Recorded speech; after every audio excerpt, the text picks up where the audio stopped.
Bullet को आप पहले जैसा बनाना चाहते हैं तो इन चारों में से आप किसका उपयोग करेंगे। हेलो दोस्तों, नमस्कार। मैं हूं पवन और आप देख रहे हैं पवन इन्फो टेक चैनल। दोस्तों, ट्रिपल सी और कंप्यूटर कॉम्पिटिटिव एग्जाम की सीरीज का यह 6वां वीडियो है। इस वीडियो में हम 25 क्वेश्चन को देखेंगे जो कि ट्रिपल सी और किसी भी कंप्यूटर के एग्जाम की दृष्टि से अति आवश्यक हैं। तो चलिए वीडियो को शुरू करते हैं।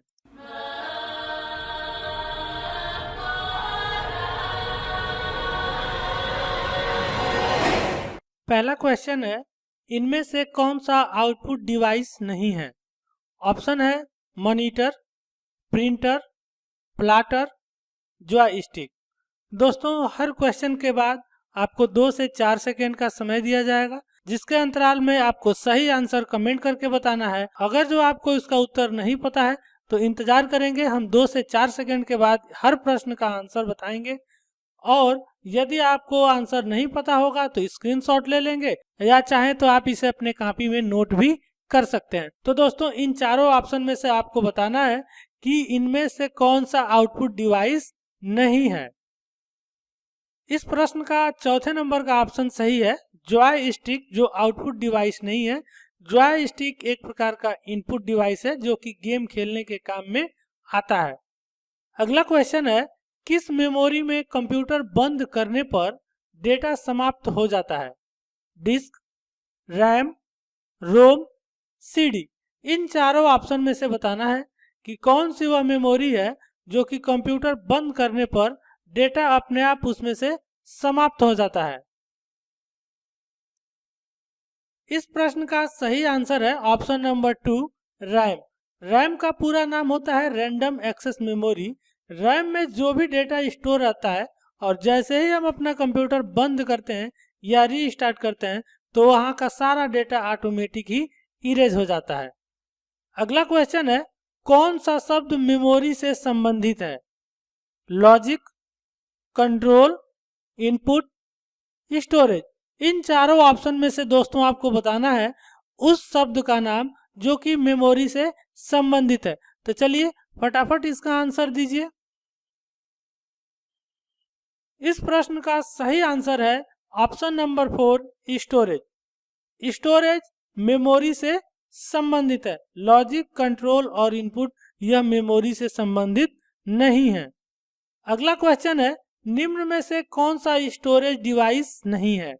CD, DVD, printer, floppy disk. इन चारों ऑप्शन में से आपको बताना है कि कौन सा स्टोरेज डिवाइस नहीं है। इस प्रश्न का सही आंसर है option number 3, printer. Printer storage device नहीं होता है, यह एक आउटपुट डिवाइस होता है। अगला क्वेश्चन है, डीवीडी का पूरा नाम है digital video disc, dynamic video disc, digital versatile disc, both 1 and 2। इन चारों ऑप्शन में से दोस्तों आपको बताना है कि कौन सा ऑप्शन सही है। मींस कि डीवीडी का पूरा नाम इन चारों में से कौन ऑप्शन सही है। तो चलिए दोस्तों फटाफट इसका आंसर दीजिए। इसका ऑप्शन नंबर 4 बिल्कुल सही है, बोथ 1 and 2। मीन्स दोस्तों डीवीडी का पूरा नाम डिजिटल वीडियो डिस्क या डिजिटल वर्सेटाइल डिस्क होता है। अगला क्वेश्चन है, जटिल वैज्ञानिक गणना के लिए कौन सी भाषा का उपयोग किया जाता है। जावा, सी, फोर्ट्रान, कोबोल। इन चारों में से दोस्तों आपको बताना है कि जटिल वैज्ञानिक गणना के लिए कौन सी लैंग्वेज का उपयोग किया जाता है। इस प्रश्न का सही आंसर है ऑप्शन नंबर 3, फोर्ट्रान। फोर्ट्रान की मदद से जटिल वैज्ञानिक गणना किया जाता है। अगला क्वेश्चन है, वीपीएन वर्चुअल प्राइवेट नेटवर्क एक सामान्य महत्व का नेटवर्क है। ट्रू या फॉल्स। इस प्रश्न के 2 ऑप्शन है दोस्तों, एक ट्रू और एक फॉल्स। तो आपको इस क्वेश्चन को ध्यान से पढ़ना है और बताना है कि क्या यह ट्रू है या फॉल्स। इसका ऑप्शन नंबर 2 है दोस्तों, false. VPN virtual private network एक समान महत्व का नेटवर्क नहीं है। अगला क्वेश्चन है, POP3 और SMTP मेल प्रोटोकॉल है। ट्रू या फॉल्स। आपको ट्रू और फॉल्स में ही यहाँ पर आंसर देना है कि POP3 और SMTP मेल प्रोटोकॉल है या नहीं है। यह बिल्कुल ट्रू है दोस्तों, इस प्रश्न का सही आंसर है ट्रू।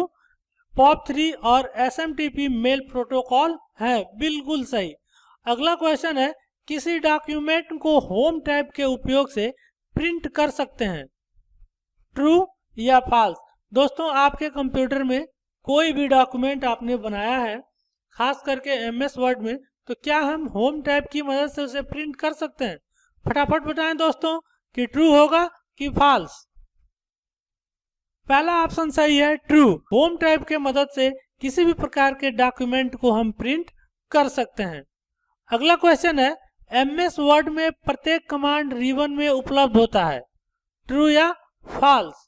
इस प्रश्न का सही आंसर दें दोस्तों कि MS वर्ड में प्रत्येक कमांड रिबन में उपलब्ध होता है। सही आंसर है दोस्तों true, means option number 1, MS word में प्रत्येक कमांड रिबन में उपलब्ध होता है। अगला क्वेश्चन है, नवीनतम DVD तकनीक में उपयोग होता है, magneto optical, optical, protein molecules, none of this.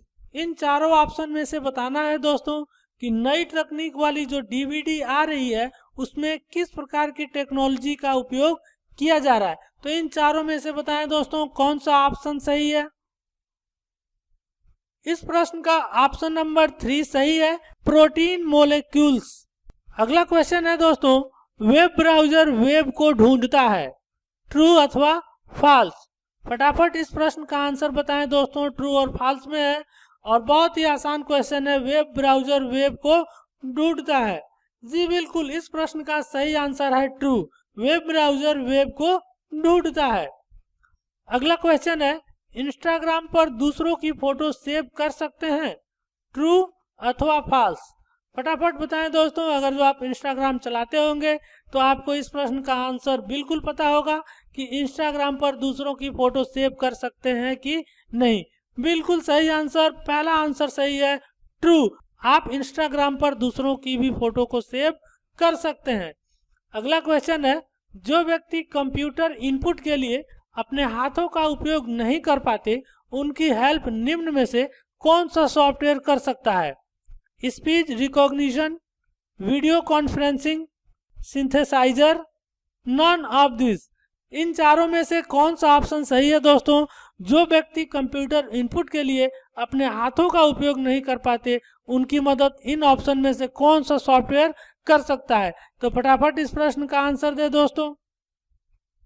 इसका सही आंसर है ऑप्शन नंबर 1, स्पीच रिकॉग्निशन।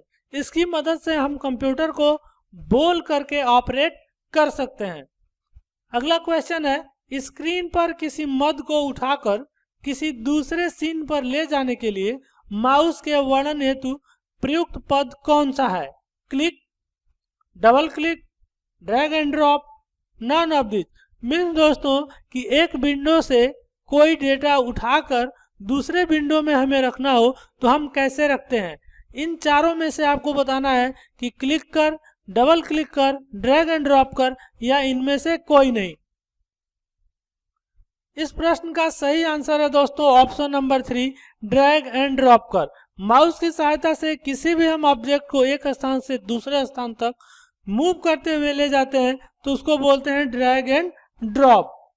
अगला क्वेश्चन है, कौन सा ऑपरेटिंग सिस्टम कार्य होने के बाद अन्य प्रोग्राम को अस्थायी रूप से CPU का उपयोग करने की अनुमति देता है? Prime tip, single user, cooperative multitasking, multi user. इन चारों में से दोस्तों आपको बताना है कि किस प्रकार का ऑपरेटिंग सिस्टम अन्य प्रोग्राम को अस्थायी रूप से CPU का उपयोग करने की अनुमति देता है। इस प्रश्न का सही आंसर है दोस्तों ऑप्शन नंबर 3, कोऑपरेटिव मल्टीटास्किंग। यह अन्य प्रोग्राम को भी अस्थायी रूप से CPU का उपयोग करने की अनुमति देता है। अगला क्वेश्चन है, स्कैनर से संबंधित कौन सा कथन सत्य है? It convert digital image into optical convert, it converts each image into a digital image, both, none of this. इन चारों में से दोस्तों आपको बताना है कि स्कैनर के लिए कौन सा कथन सत्य है। इस प्रश्न का सही आंसर है option number 2, it converts each image into a digital image. Means दोस्तों स्कैनर किसी भी इमेज को एक डिजिटल इमेज में कन्वर्ट कर देता है। अगला क्वेश्चन है, कीबोर्ड एक प्रकार की इनपुट डिवाइस है, इसकी मदद से क्या किया जाता है?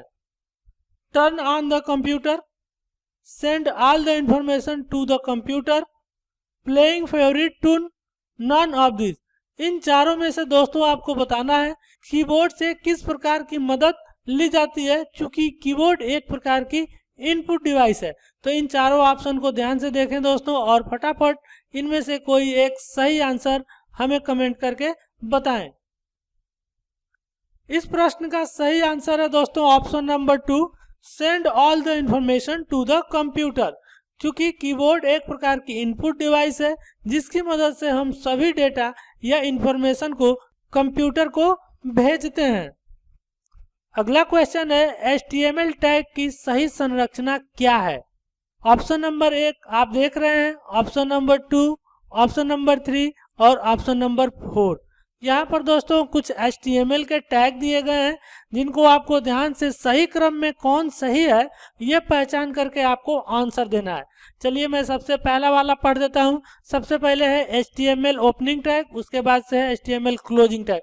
दोस्तों ये पहले ही गलत है क्योंकि HTML को पहले ओपन करके HTML को अंत में बंद किया जाता है। चलिए दूसरा देख लेते हैं। पहले वाले में देखें तो HTML टैग जो पहला लिखा गया है इसमें लेस देन साइन नहीं है, इसलिए यह HTML टैग नहीं है, तो यह गलत है। थर्ड वाले को देखते हैं तो HTML ओपनिंग टैग है, अंत में देखें तो HTMल क्लोजिंग टैग है, उसके बाद हेड ओपनिंग है और अंत में हेड क्लोजिंग है और बीच में बॉडी ओपन है और बॉडी क्लोज है। इस प्रकार दोस्तों यह ऑप्शन नंबर 3 बिल्कुल सही है। HTML टैग की संरचना यही है, ऑप्शन नंबर 3। अगला क्वेश्चन है, निम्न में कौन सा प्रोग्रामिंग का प्रथम चरण है? Training of input data, understanding the problem, planning output, write program. इन चारों में से दोस्तों आपको सही आंसर देना है कि प्रोग्रामिंग का प्रथम चरण कौन सा होता है। इसका सही आंसर है दोस्तों option number 2, understanding the problem. अगला क्वेश्चन है, यदि आपका डॉक्यूमेंट 200% से अधिक जूम है तो कितने स्क्रॉल बार दिखाई देंगे? 4, 2, 1 या 4? इस प्रश्न का सही आंसर है ऑप्शन नंबर 2, 2। जब भी आप अपने डॉक्यूमेंट को एक्स्ट्रा जूम कर देंगे मॉनिटर से अधिक तो आपको 2 स्क्रॉल बार दिखाई देंगे, एक वर्टिकल स्क्रॉल बार, दूसरा हॉरिजेंटल स्क्रॉल बार। अगला क्वेश्चन है दोस्तों, रिबन के किस भाग को आप मार्जिन बदलने के लिए उपयोग करेंगे? मीन्स कि रिबन के किस भाग को आप मार्जिन की चेंजिंग करना चाहते हैं तो आप उपयोग करेंगे, यानी कि किस टैब का?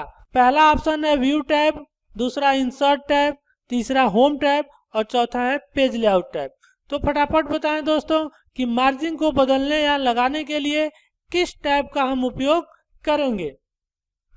इस प्रश्न का सही आंसर है दोस्तों option number 4, page layout tab. Page layout tab की सहायता से हम मार्जिन की सेटिंग करते हैं या फिर उसमें बदलाव करते हैं। अगला क्वेश्चन है, बुलेट को पहले जैसा बनाने के लिए निम्न में से आप उपयोग करेंगे? Tab, shift, inter, shift plus inter. यदि बुलेट को आप पहले जैसा बनाना चाहते हैं तो इन चारों में से आप किसका उपयोग करेंगे? फटाफट इस प्रश्न का आंसर दें दोस्तों। इस प्रश्न का सही आंसर है दोस्तों option number 4, shift plus inter. Shift plus inter की को प्रेस करके बुलेट को पहले जैसा आप बना सकते हैं। अगला क्वेश्चन है, नेट डोमेन का उपयोग होता है for educational institute, for internet infrastructure and service provide, for international institution, none of this. इन चारों में से दोस्तों आपको बताना है कि .NET डोमेन का उपयोग होता है कहां पर। इस प्रश्न का सही आंसर है दोस्तों option number 2, for internet infrastructure and service provider. Internet जो भी प्रोवाइड करते हैं उनका डोमेन नेम .net होता है। अगला और आखिरी क्वेश्चन है दोस्तों, वेब पेज का एक्सटेंशन है .html, .mp3, .mp4, none of this. इन चारों में से दोस्तों आपको बताना है कि वेब पेज या HTML या इंटरनेट के पेज का एक्सटेंशन क्या होता है। तो फटाफट इस प्रश्न का आंसर बताएं दोस्तों। हमने आपको नेटवर्किंग, HTML और इंटरनेट पढ़ाते वक्त इसको बहुत अच्छे से पढ़ाया था। इस प्रश्न का सही आंसर है दोस्तों option number 1 .html। Web page का एक्सटेंशन .html होता है। इस प्रकार दोस्तों आज के वीडियो में आपने सीखा CCC और कंप्यूटर कॉम्पिटिटिव एग्जाम से संबंधित 25 क्वेश्चंस। आशा करते हैं दोस्तों यह क्वेश्चन आंसर का वीडियो आपको अच्छा लगा होगा। वीडियो अच्छा लगा तो वीडियो को लाइक कीजिए, चैनल पर नए हैं तो सब्सक्राइब कर लीजिए। यदि आपके पास कोई क्वेश्चन हो तो आप हमें कमेंट करके पूछिए, हम उस कमेंट पर आपके लिए स्पेशल वीडियो बनाएंगे। मिलते हैं दोस्तों आपको न्यू वीडियो में न्यू टिप्स एंड ट्रिक के साथ। तब तक के लिए नमस्कार, जय हिंद, जय भारत।